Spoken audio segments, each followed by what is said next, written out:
From WDWNT, the worldwide leader in Disney Parks news, this is ParksCenter.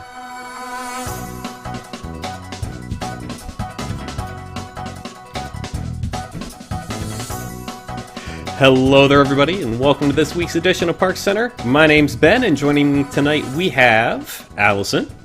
Good evening, everyone. Jill. Hello. Rob. What's up, guys? Happy Wednesday.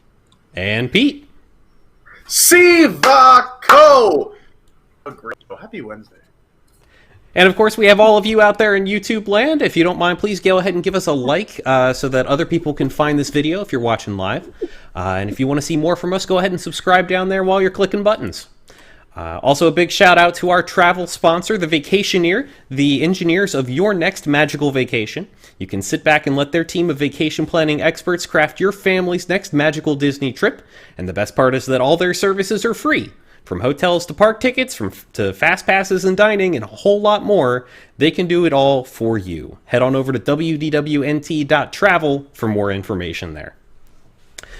All right, with the plug-in out of the way, let's go ahead and kick things off with our first story tonight, with Disney going to be changing their focus. It sounds like there's a massive restructuring going on with them putting a big emphasis on streaming going forward, which to me sounds like they're not going to be putting as much focus on the parks. So we've got a couple rumors at this point. Well, I should say one big rumor that Ratatouille might not be opening this year, since it has not been deemed a priority project, which kind of jibes with this streaming focus. And we've also got some more sideways bird animatronics, because of course, like why are we having all of these maintenance and construction issues and we're going to go focus on streaming right now? I mean, I guess the answer is COVID, unfortunately. But is that really wise? Is that a too short-term seeing? Is this just a ploy to get investors happy?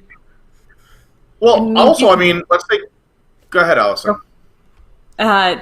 Disney just has to invest in something to actually make money. You got to spend some money to make money to begin with. And I think they need to invest in Disney Plus. There was a second article that came out just before we went live that showed that only 26% of Disney Plus users are daily users, log in daily. And that's like half what it is for a platform like Netflix. And a lot of that is because there's no new content out there, and it's really hard for them to keep up with that because productions basically stopped for several months due to COVID.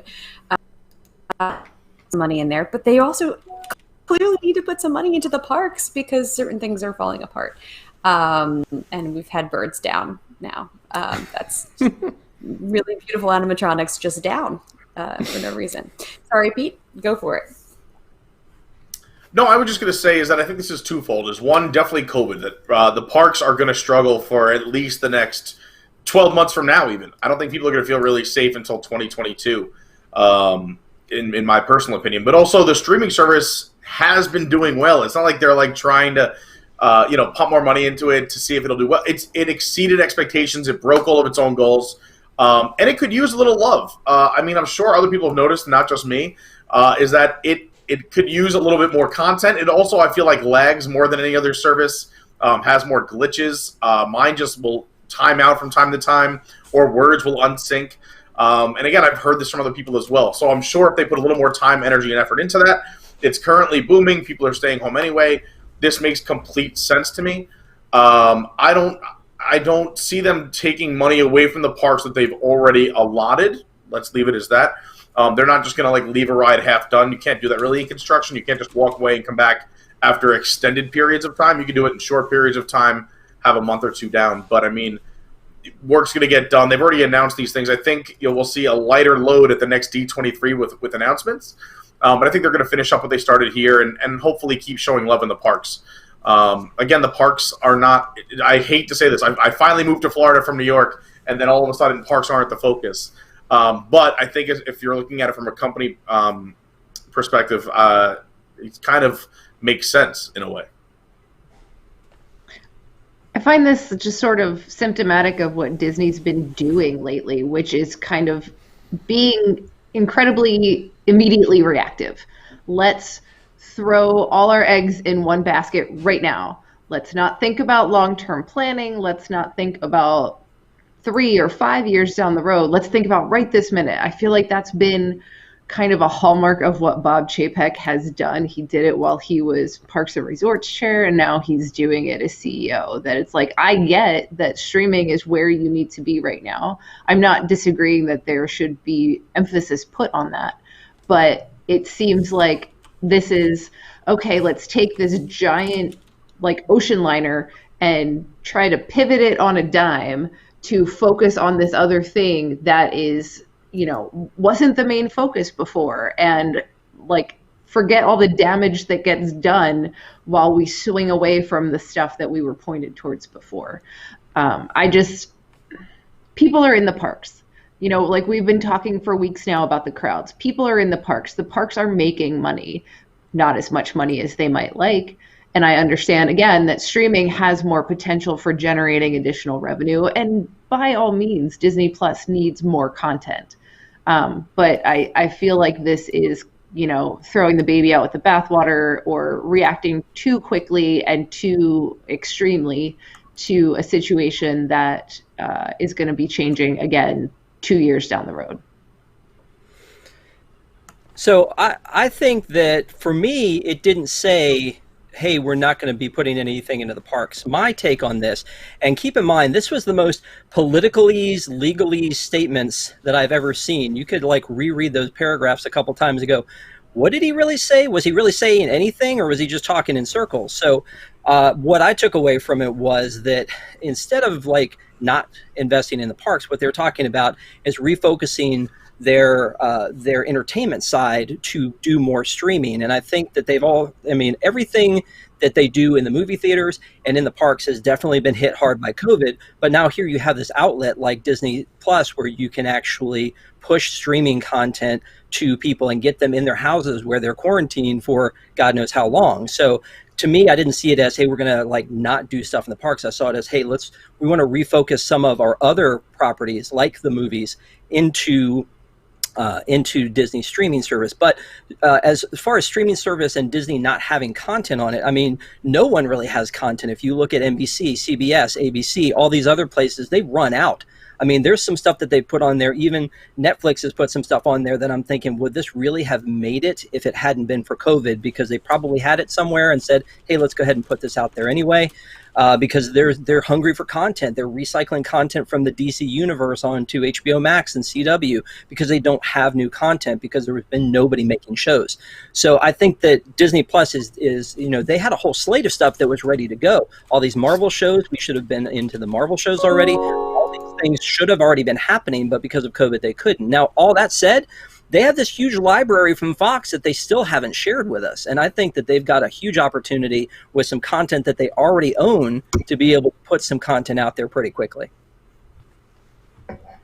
I don't know. I do think they are shifting away from the parks, though. I mean, that's why they laid off 28,000 people. That's why they're canceling shows. So I think these are, to a somewhat slight extent, separate things, but it's clear that they are not putting money in the parks and they are putting effort and their weight behind streaming. And it seems to me like in that announcement, it was kind of like, oh, this thing about streaming and that thing about streaming and ESPN Plus. Oh yeah, and there's Josh tomorrow over there. Like it just felt so dismissive of Parks and Resorts. And I don't know, maybe there's some ego here that Chapek is like, well, everybody hated me and everybody loves Josh, so I'm going to snub him now. Who knows? I wouldn't put it past him. Stranger, more petty things have happened in corporations, for sure. Jeez. Before we get to our second topic tonight, I just want to call out a couple super chats real quick. A big one from Mike Williams, $50. Thank you so much, saying we're the best show on WDW. I assume at WDW. No, that means all about Disney World. That's it. We're better than the things in the parks, guys. We did it. Yep. Disney Plus should put us on streaming. There it is. Mike is not wrong. I have a Disney Plus streaming idea. I want to talk about in the post show, by the way. Remind me. Ooh, I want to hear about that. Oh, that's an awesome topic. And and also Rob. Bazemore. Yes, I was about to say, thank you very much for your $10 super chat. They've got a question for us real quick around the room. Disney came out and said the parks are still at 25% occupancy. Are you all buying it? It depends on what they deem their max, because that could be any number. I mean, if I'd rather them release numbers and say we only let 10,000 people into the park, and then let me go, I don't know about that. But if they're like, oh, we're at 25%, which, we could fit 200,000 people into Epcot, like, yeah, so we're at only 50,000 people. Like, I want to know what their 25% number is first. Yeah. That's a really good 2 months point. ago, they were at 5% capacity. Now maybe they are at 25% capacity. Yeah, they are. I was going to say they are 3 to 4 times more crowded than the first month they reopened, at least. So that's a good point. If they were only letting in 10% then, I would say they're at least at 30% now, minimum.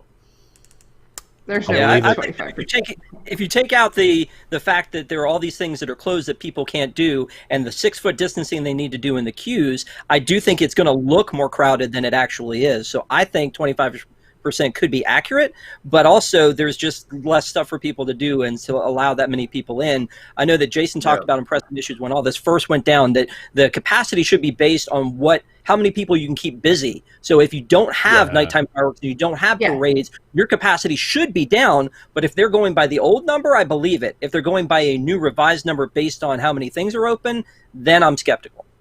Yeah. How many people do meet and greets eat up? Like, meet and greets in all the parks eat up tons of people. Shows, especially, let's say, like Animal Kingdom, without Nemo or Lion King running, and then the acrobats and the drum circle. There's constant entertainment. With all of that gone, people are just, Animal Kingdom's a bad example because it's always empty. It really is. But in the other parks, you see longer lines because there's no shows or entertainment or meet and greets. You know what I mean?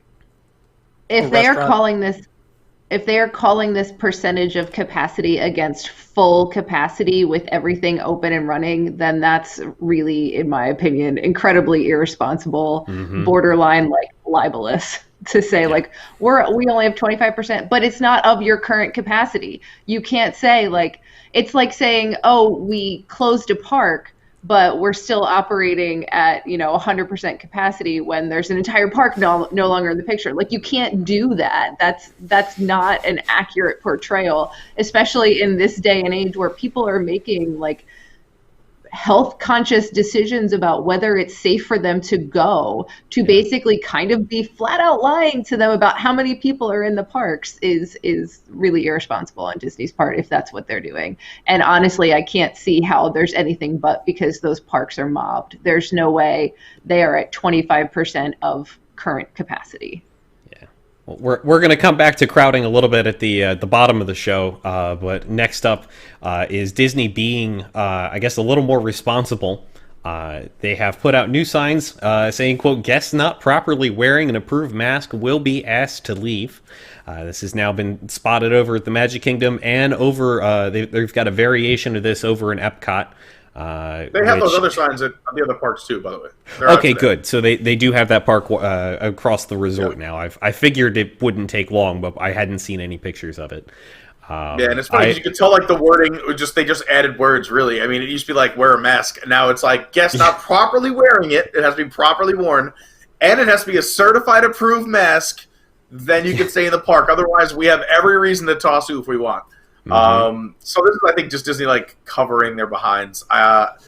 It's I'm sure there's lots of people who've been arguing. I'm sure they've learned a lot over the last few months. I'm sure with their complaints and or compliments to their guest services teams. I'm sure this is a big issue. So they were all right, we have to word this in such a way and put enough signage out where even the people who claim we didn't know, quote unquote, can't miss it. And that's really what this is. This is when they first introduced you have to be stopped on the side of Epcot to eat and drink with your mask down. They had the enforcement team out circling at least for the first 2 weeks they started that. And now they've pretty much calmed that down. You barely see that enforcement team because people kind of know. So we'll see how long these signs are out there. But it's Disney covering their backside of water.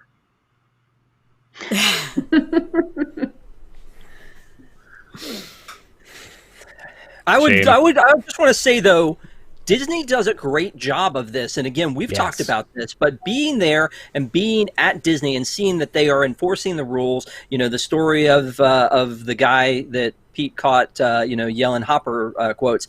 That's the kind of thing where One man stands up. you're not going to you don't see that anywhere else. I see every time I go out at a restaurant where they've got the waitresses like under their nose, or the waiter has pulled it down and just keeps it down for a while until he comes right over to the table and he pulls it up a little bit just to show he's given it a little bit of effort. I really just cannot commend Disney enough on the idea that they are following these procedures. I think these signs are really more though to show that they can have the cast members have a little bit more backup when they have to go tell people to put their mask on. Yes, there's a sign right there, sir. There's one right there. There's one up here. There's one on your back. Turn around. Here's signs everywhere. You should have seen this at some point. So I think that's really more to back up the cast members when they're enforcing this. But I feel like since the beginning that they've been enforcing these rules, and I commend them wholeheartedly for that, because I wish they would follow me around in my daily life, because it's really frustrating when people I was in a store the other day and I was returning something. The guy in front of me had no mask on. So I was like 12 feet back, and he goes up and he goes to the counter and he has a conversation with them, and then they talk to him a little bit and then he leaves. And I'm thinking, no one at any time even said, sir, you're supposed to have a mask on, much less was he wearing it wrong. He just wasn't wearing it. So again, kudos to them for all the enforcement that they've done. I just wish they would.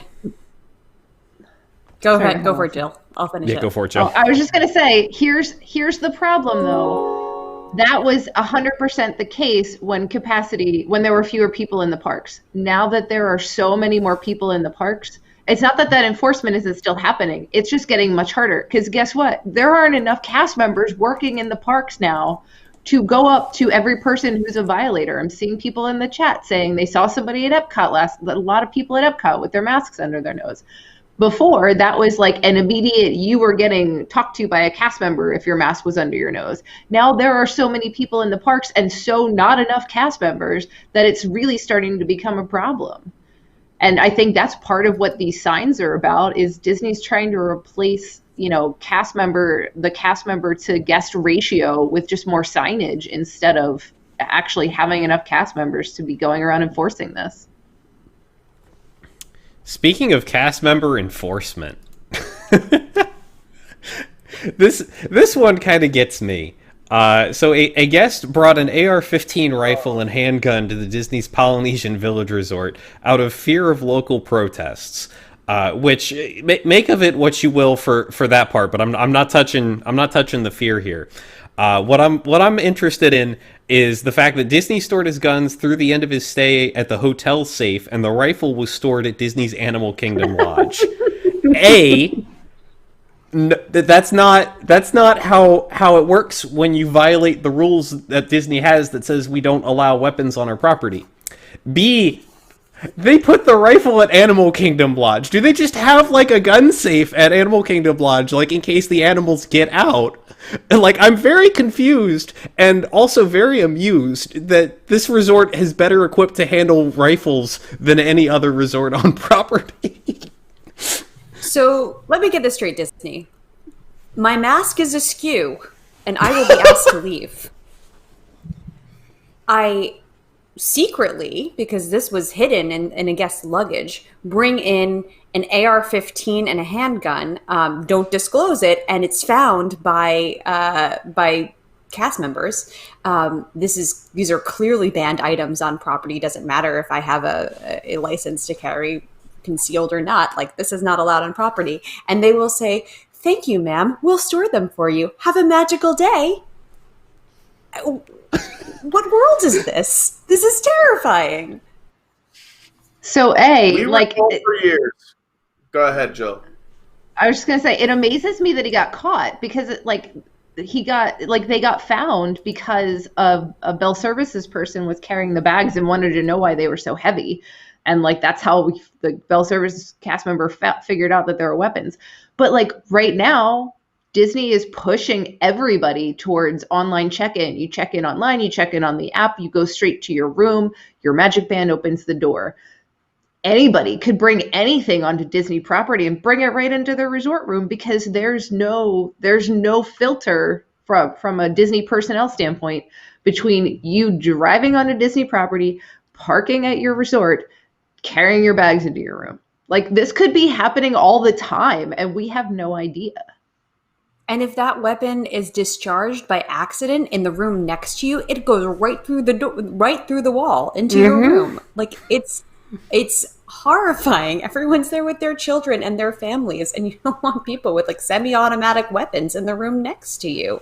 And so for there to not be consequences that involve permanent banning from the property is beyond me. But he just carried on with his vacation. It's just like astounding.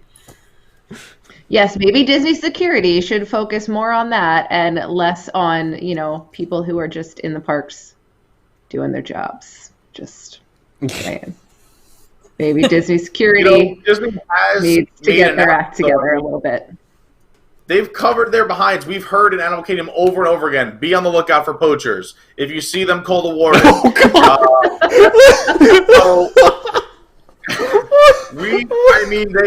Disney has covered their tracks. And this, props to this guy who found this guy. One less poacher around the Disney parks is okay by me. But he wasn't kicked off property. That's right. No, we left the poacher on there. We left the poacher on property and actually took his gun for him to Animal Kingdom. You're right. So maybe that's my bad. That could be my bad. Maybe they did drop the ball here. Again, you guys know how I stand. How would you even have a permit to conceal an AR-15 and bring it to the happiest place on earth? How would you conceal an AR-15? You can't. This guy. It said Disney on every single website says you cannot bring guns onto the property, even if you have the proper permits, which he did. He had all the proper permits, but you can't bring guns into the Disney property. It's literally right there. Like if you're caught smoking in the parks, that's clearly in their literature. They discipline you. I'm curious why there wasn't more discipline here. I know he didn't break any state laws, but he did break Disney World policy. Yeah. And if you violate that policy, then Disney has the right to revoke your access. Right. With like a handgun, but an AR-15 into a Disney resort is insanity. A gentleman camps out on Discovery Island, and they have a full-on SWAT team. The guy's prosecuted to the full extent of the law. He's probably homeless with like no place to go, and they take him into criminal court, and he's fined $100. He probably doesn't have $100 to begin with, because if he did, he would probably be staying at one of the hotels like down the road. But that's what they do for this guy. This guy, enjoy your stay, sir. Enjoy your vacation. This guy's snoozing on some vines on Discovery Island. Unbelievable. And yet they let Ben walk around with a lightsaber. I've got a story about security and my lightsaber. We'll get to that in the post-show. I think I've told it before, but I'll gladly tell it again. So, moving on, though, to the other definition of firing, people being laid off. Disney has now informed us that the performers of Mickey and the Magical Map and Frozen Live at the Hyperion will not be returning to the Disneyland Resort at any point in time. We still do not have official announcements on the openings of Disneyland, but we know that this isn't coming back whenever it does. Which is really unfortunate to me. I know these shows were adored by a lot of people, and never got to see Mickey and the Magical Map, so I'm kind of bummed about that one. Hey, can I just throw one thing out? I don't have much to say about it because it is very sad, but our article links to the Disneyland website to talk about Frozen Live at the Hyperion, and the very first line on the website is, "The snow must go on." Oh my gosh. I mean, so they have a pun about the show must go on a show that they just canceled. Somebody in PR needs to remove that immediately. That's not good. Well, actually, as of right now, they have removed that page entirely. Oh, what? So as of time of recording, that link is currently dead. So I clicked on it at the right time then, because it's still up on my screen. So they must be watching the show and went, "Oh no, we never took that down." It's truly an unforgettable theatrical experience that will captivate the entire family. Just FYI. Not anymore. a short hop, skip, and a jump from Avengers Campus. Oh wait.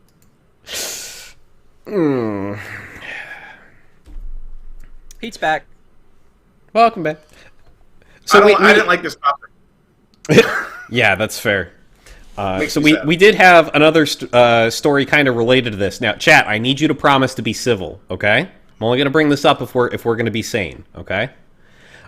So Senator Elizabeth Warren sent a public letter to Bob Iger and Bob Chapek questioning all of these layoffs, including a statement to the effect of, yes, we know you're saying that this is because Disneyland hasn't reopened, but how come you didn't save money for this for a rainy day, and how come your CEOs are getting paid their full salary still? To which Disney issued what I can only call a clapback, trying to say that this letter contains a number of inaccuracies without citing what any of those inaccuracies are or why they're inaccurate. That's just the narrative. So regardless of how right or wrong Disney is, that's a terrible statement right there. If you have a disagreement with something that someone said, you need to say what you disagree with and why. You can't just say, I disagree, and walk away. That's not how this works. In the middle of the show, Disney played that card again. Actually, there was the latest article up about their response to Gavin Newsom's requirements are these are just these are unworkable, right? But they don't explain specifically what the problems are, and so your argument is a lot stronger. They very well may be unworkable expectations that they're giving for the reopening guidelines, but you should point by point say, okay, this is far too few people in the parks. We wouldn't be able to be allowed to have 2 guests in the park and all of the cast members. We can't feasibly reopen then. Explain what the issues are. And that was what's so detailed about Elizabeth Warren's letter, is that it's almost like a law school test where she has all of these follow-up questions that you have to respond to as a corporation to justify the expenditures. I have several friends who took courses with her before she was in public life, back when she was a professor. She was very sought after professor to have when she was teaching, particularly in bankruptcy law. That's was her specialty.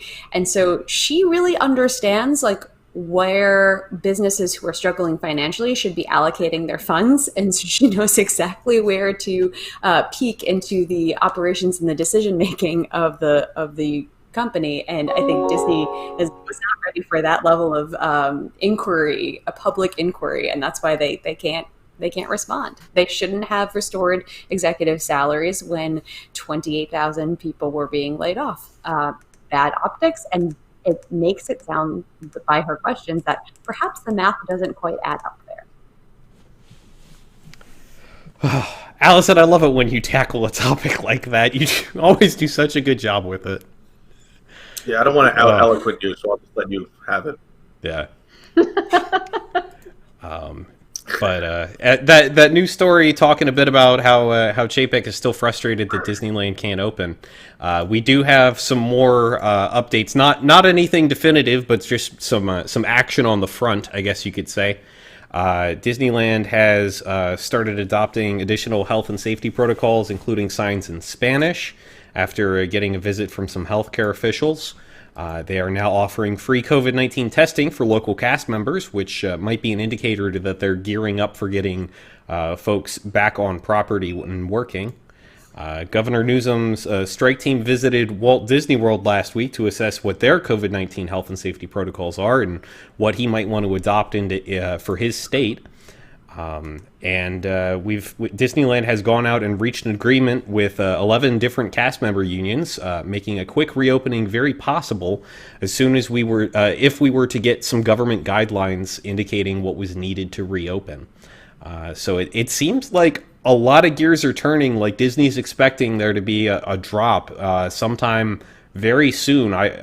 Just guessing, I'd say in the next couple of weeks, with some government guidelines, and they're hoping that they can meet those almost the day they come out.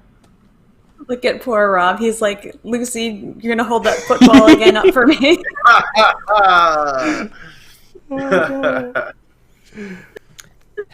You know, the one thing that strikes me as positive from all this is something that we've been screaming and yelling since the beginning, is that if Disney World can do it, why can't Disneyland? And because we've talked about how good a job we think that they did before they, reduced their workforce by a third. But when they had the full capacity, and they were opening up the parks and all that kind of stuff, I still give them a big bravo for the things that they've done.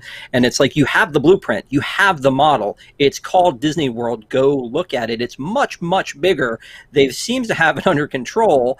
You should go find out what they're doing. And so the fact that he sent this strike team, to me, out of all of those stories, is the most, important to say, hey, look, go see it for yourself, the fact that this can be done if you keep it under the right circumstances and you follow the guidelines. And so I feel like that's a positive thing, but I've just stopped getting my hopes up. Again, I'm just going to hold on to this and cry onto it a little bit more later. Here's the thing that worries me, though. They sent this strike team when Disney World is clearly kind of at an uncomfortable capacity level. So if these people are going on in there and seeing, look, there's literally people everywhere. I mean, there is not 6-foot social distancing when you are out walking around in the Magic Kingdom in a lot of places. So if that's what the strike team is seeing, I don't know that that's that good. Maybe they sent them to Animal Kingdom. That would be good, right? Send them to Animal Kingdom and they'll go, look. That's where the rifles are. Oh no! Maybe that's the strategy. That's the wrong kind of strike. A moment of silence for Little Red. I mean, geez, unbelievable. Little Red is okay.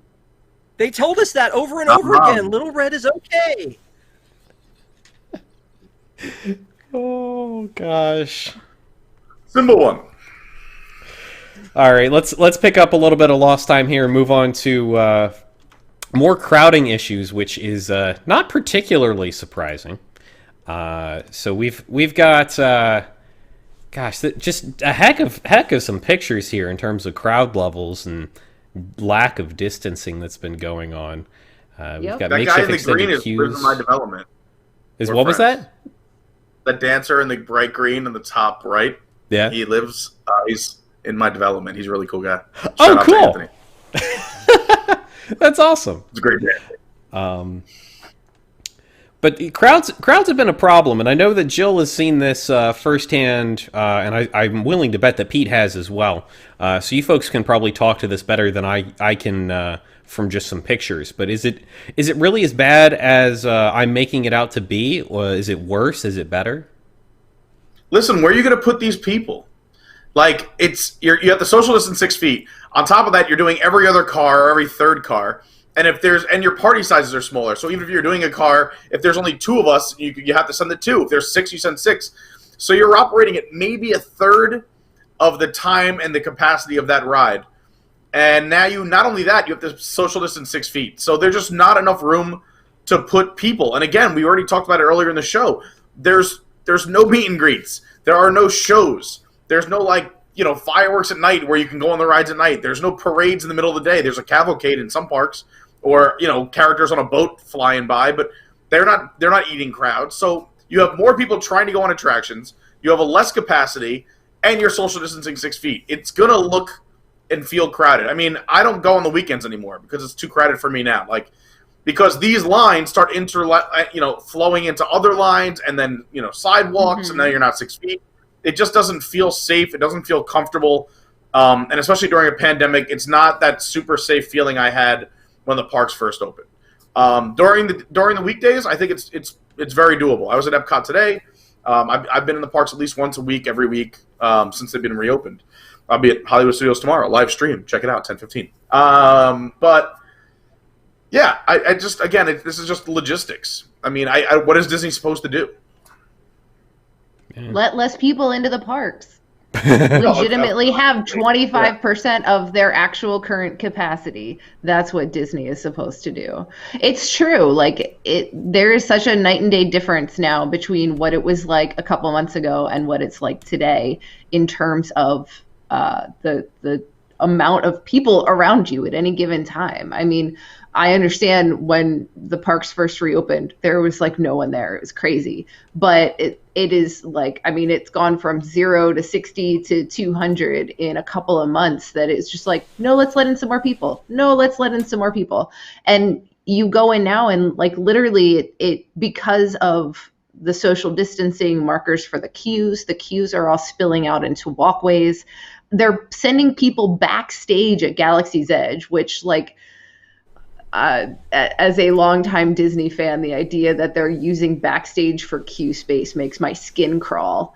Yeah, that is such a universal thing to do. Yes. I mean, at Universal, it's fine. I was there to go to Horror Nights to do the haunted houses, and they were using one of the empty sound stages where they didn't build a house as a queue. Like we felt like we were in like a blimp hangar, because there's just this huge sound stage that is completely empty, and there's just tape on the ground for a social distance queue. But like, I'm sorry, if you have to send people backstage to accommodate the queue, that's a problem. And I saw somebody saying in chat, like the wait times are not as long as they are posted. That's not exactly really the case anymore. Back when the parks first opened and even into August, you could 100% bet that you would get into a queue that was a 30-minute wait, and it would probably be more like a 20-minute wait. But now when you get into a queue that's a 60-minute wait, it might only be a 50-minute wait, but it's not a 30-minute wait. There is no way that Splash Mountain queue spilling all the way down to practically like the shooting gallery, there is no way that is a 30-minute wait. So they don't have enough space for people. I understand if people want to wait in line for rides, that's their prerogative. There's not enough space to put everyone, and it's starting to get uncomfortable. And again, like I said, if this is when Disneyland or California is sending their strike team to see what Disney World is doing, it doesn't look good right now. So, and Disneyland is even smaller. So that makes me nervous. You know what, though, just to comment on the backstage thing, I agree with you that I hate seeing like the lines and things go backstage. And, you know, we had to do that at Bourne Stunt Show, actually, when it was first opened. Yeah, it sent us backstage, and it just feels wrong, especially when you have a well-themed area. But last July, when I went to see Batu for the first time in Disneyland, that backstage area, that same space that they've reserved, in California, was open. So it's not just a COVID thing. They already had that area all ready to go. And when we were back there, I just thought, I've come to this great new, well-themed land, more themed than anything I've ever been to before. And the first thing they go is, hey, go back there where you can see the backside of rocks and wait to get on the Millennium Falcon and pretend like you're flying it. So that's just to say that, I mean, they've had to use that before. We've just never seen those crowds, I think, for that at Disney World until now. Yeah. Whew. Well, that was a heavy show. Gosh, thank you all for bearing with us to the bare end. If you wouldn't mind giving us a like, we'd greatly appreciate it. Go ahead and subscribe for more great content if you haven't yet. Big shout out to all of our WIGS members, our WDWNT Interglobe Society. You can head on over to patreon.com/WDWNT to join them over there. For as little as $2 a month, you can make this show and all the other shows that we put out there possible and worth producing, along with getting access to our post show, the post show for News Tonight, a bunch of exclusive WIGS-only content, like detailed and ride rehab watches, and a whole host of other benefits. So if you haven't yet, check that out again. That's patreon.com/WDWNT. We're going to be back with that post show in just a minute for our wigs. Otherwise, we will see you all next week. Bye. Go! Bye. Happy birthday, Tyler!